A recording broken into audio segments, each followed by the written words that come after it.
CEO of the largest bank in the United States of America, J.P. Morgan and Chase. I recently read an article where they say where Jamie Dimon speaks, people listen.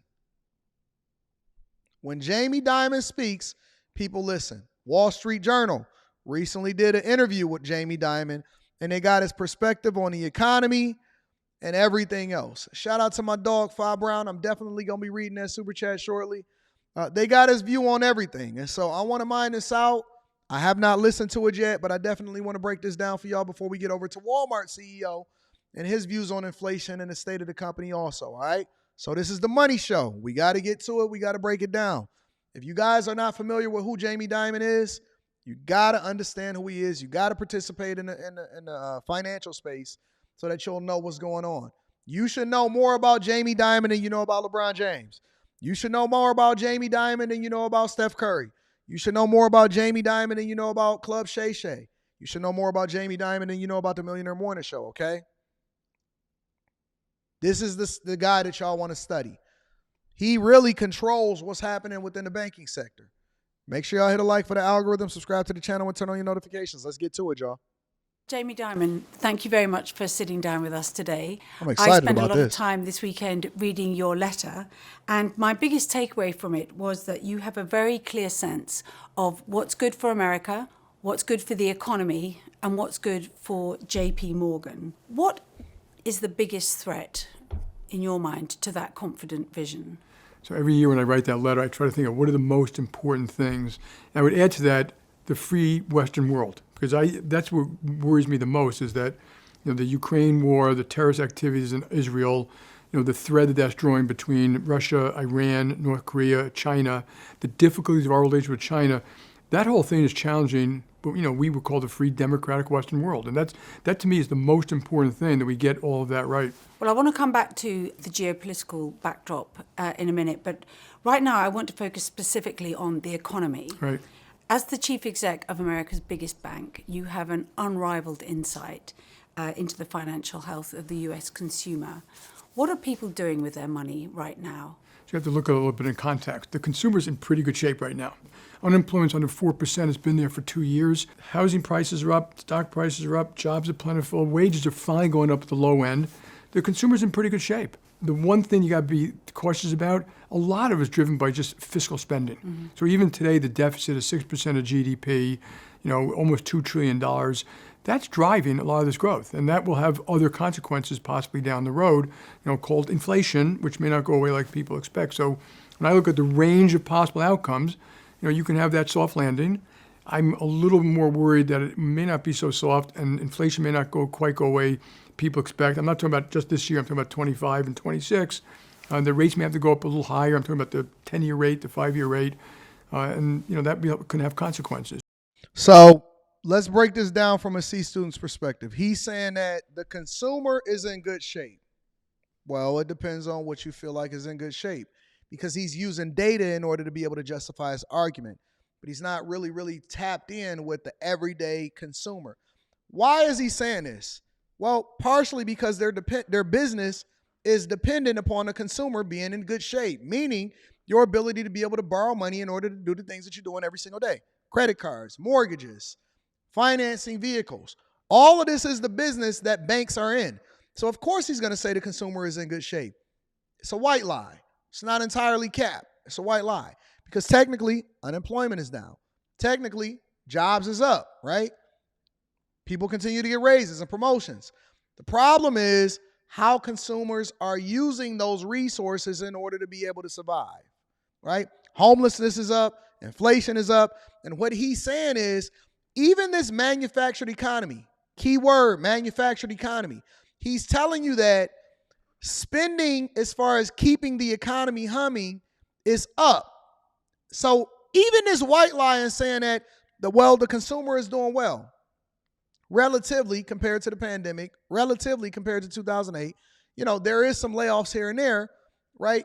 Inflation is up. Wages is up on the low end as far as regular everyday blue collar workers, people that go to McDonald's, auto industry, all of this stuff, right? People are getting record wages and raises and promotions, but inflation is still high. And the reason that inflation is still high is because inflation is tied to a manufactured economy. What is Anton saying when he's saying a manufactured economy? I'm basically telling you that they're spending money in order to artificially inflate the economy and make it seem like it's better than it is, which then raises inflation. All right, let me break it down from a C student's perspective. The federal government and the Biden administration cannot afford for you guys to not have jobs. They can't afford for you guys to not be working, to be able to feed yourself. And so what they do is they artificially, by pumping money into the economy, keep you humming and keep you working. But they also want to keep you spending. The problem with that is that because they're spending so much in order to artificially inflate the economy, inflation goes up, and that's why they got to continue to raise rates. They're raising rates, the interest that you pay in order to be able to borrow money. Car loans, house notes. You know how you guys say, oh man, I could have went and bought a house and this, and the rates was lower. Well, it's the only way that they really have in order to be able to fight inflation, while at the same time inflating the economy itself by artificially stimulating it in order to keep you employed and keep you working. Correct, Yakar. You're absolutely right. So what I'm telling you is that even though jobs are plentiful, what types of jobs? Even though you guys have a stimulated economy and there's so much going on, it doesn't necessarily mean that it's benefiting you, because you're just becoming more consumers, and eventually they have to tamp down inflation, or they're going to have to artificially crash the economy in order to get things back in check. But that usually doesn't happen until after the presidential election, because they have to make you feel like things are going well. All right?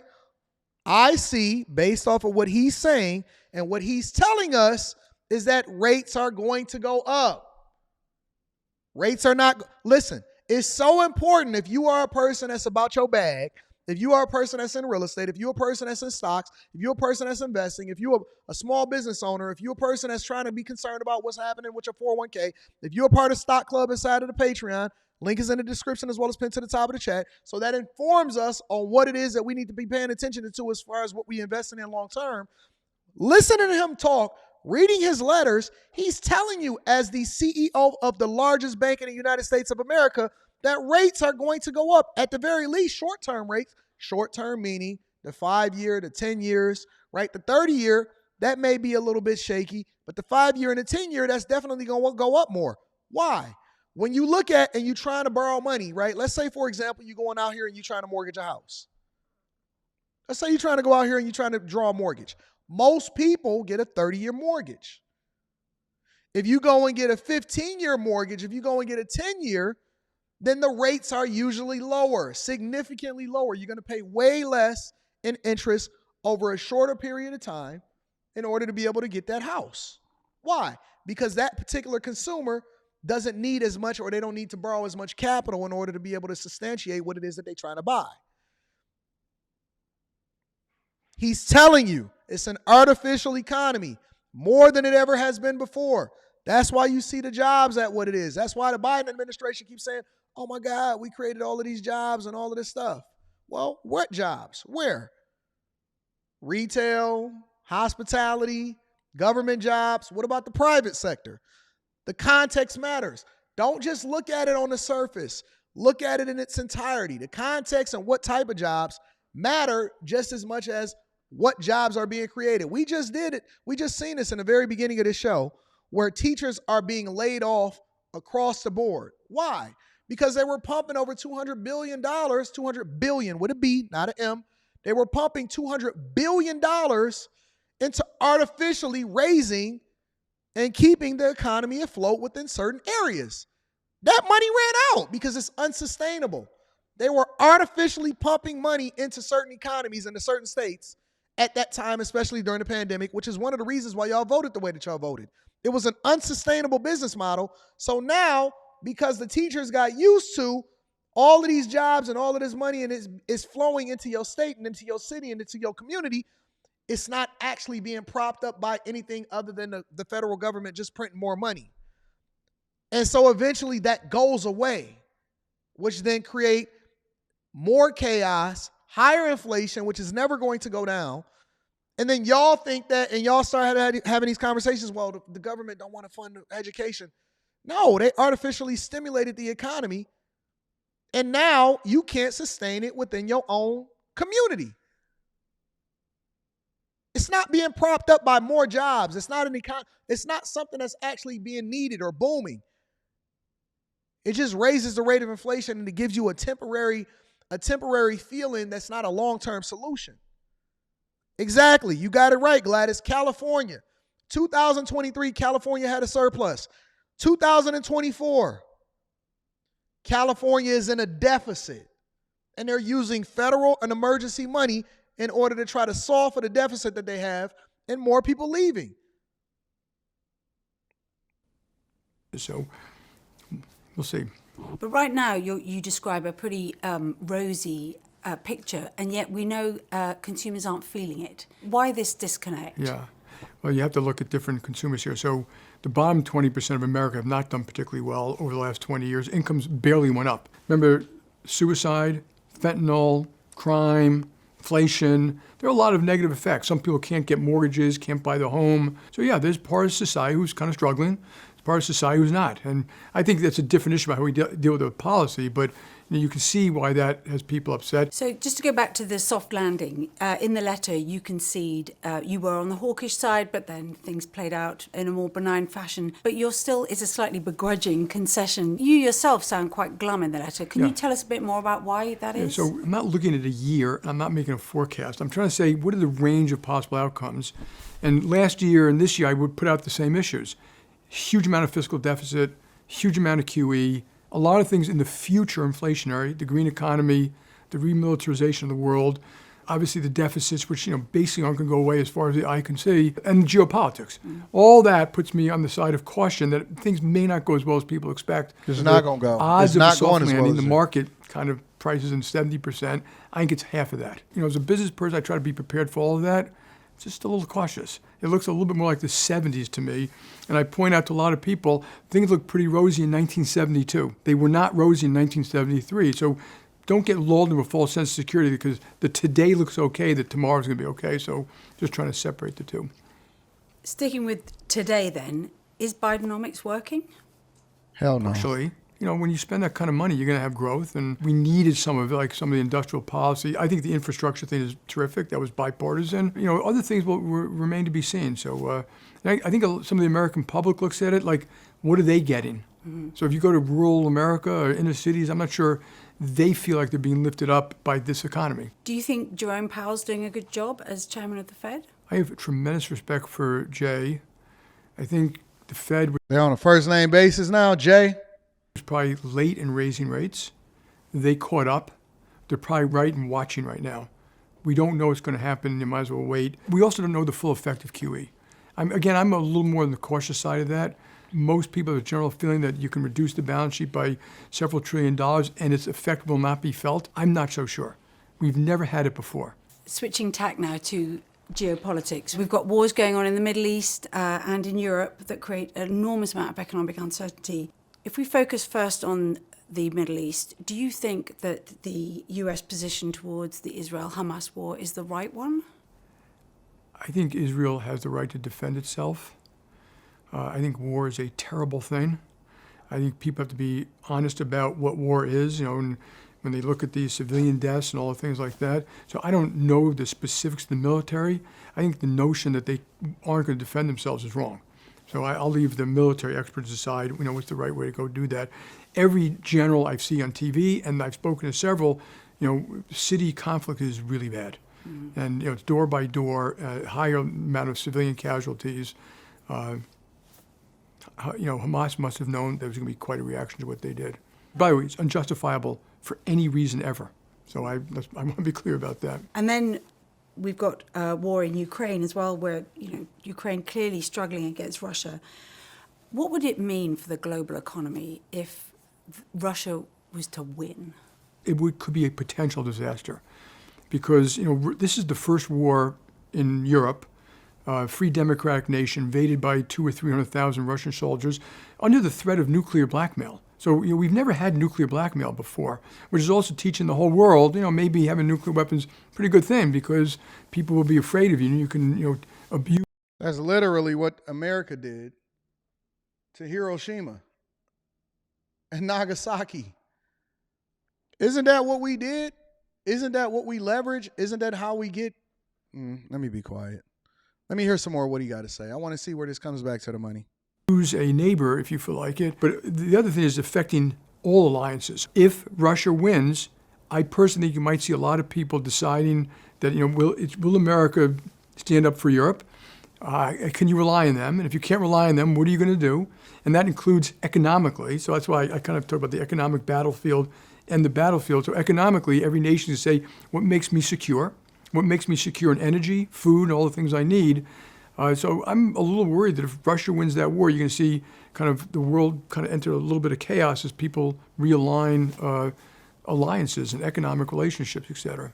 So China's complicated, obviously, because This is what I want to hear.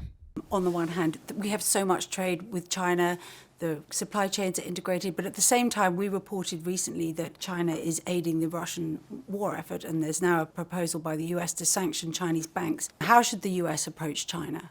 I always tell America, take a deep breath. We have all the foodborne and energy we need, the Atlantic and the Pacific, no wars in North America, South America. China imports 11 million barrels of oil a day. They're a very complicated neighbor. Their own actions are causing all their neighbors to rearm. Their GDP per person is $15,000 versus our 80. So, we're in a very good position. We have to restructure trade around national security. They need oil and gas, so the LNG, I think, is very important strategically. So I would negotiate them around all of that. I'm glad they're doing it. As long as Ukraine is there and they're doing anything to aid and abet, I think it makes it very hard to have a great relationship with them. I'm glad the government has the authority to do certain things. If, in fact, some of these things are true, yeah, they should do some sanctions. Right. But they should expect some back, by the way. I want to turn now to domestic matters and the forthcoming election. We're in the very unusual position of knowing what a Trump presidency looks like. We know what a Biden presidency looks like. Who's the best candidate for the economy? I predict that he's not even going to say anybody. I have not seen this. I don't know. I predict that he's in a very precarious situation, a very difficult situation where he can't say or endorse or pick one over the other. No way that he picks Trump or Biden. He's on the side of both of them because both of them can affect what happens with at the bank and at Chase and JP Morgan. There's no way he's going to pick a candidate and say who's better. For 2024. Okay, I'm not going to go into that kind of thing right now. And Smart man. Smart man. Smart man. This guy is good. He is good.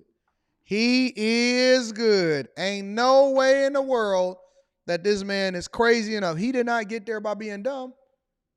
He did not get to the top of his thing by being an idiot. Ain't no way in the world. See, the smart ones, when you get to a certain level, just be quiet. whoever is president, What the heck is going on here?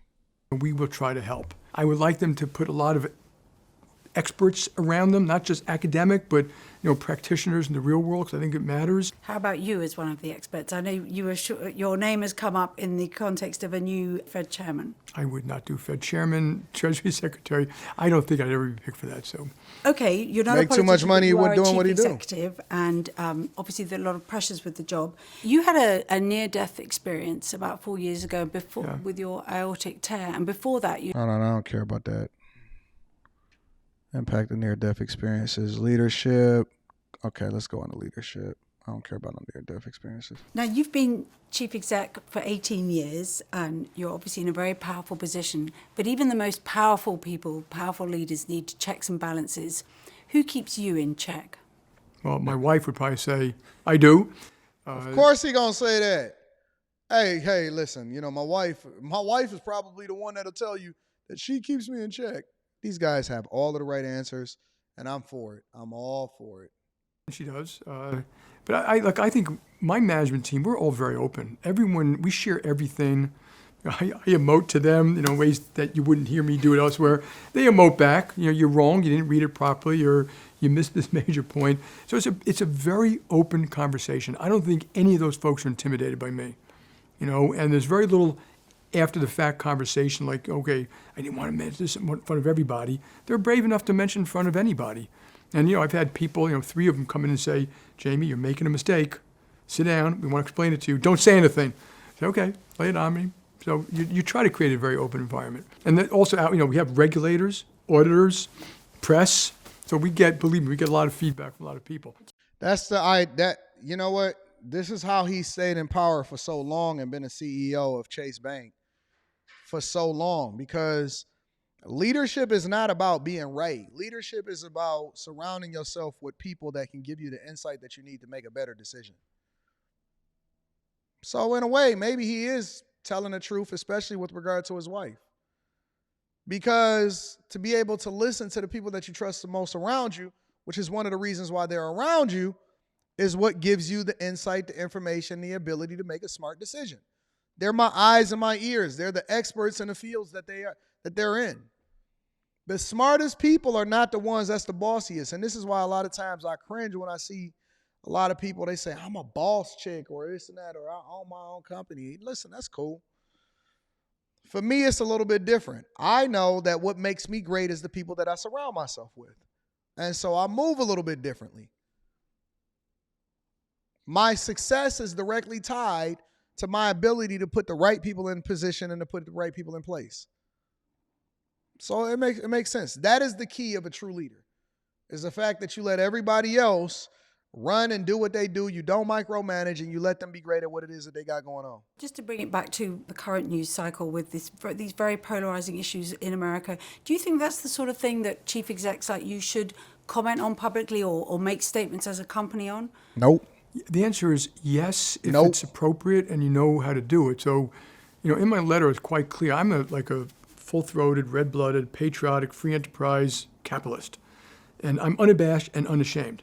I also acknowledge that we've left part of society behind. There's nothing wrong with acknowledging it and trying to do something about it. So, we do a little bit of both. Mm-hmm. So we'll support the LGBT community. We'll support free, fair, safe voting. When it comes to lifting up other parts of society, absolutely. So I've got some final So basically, questions here. we need to make sure that we get money from everybody. Everybody need to be contributing into getting this bag with us. I got you. Short questions that require short answers. Okay. How many days should people be in the office? 5 is ideal. Are America's downtowns dead? No. I think some are going to have difficulty. I agree with all of that. 5 is ideal.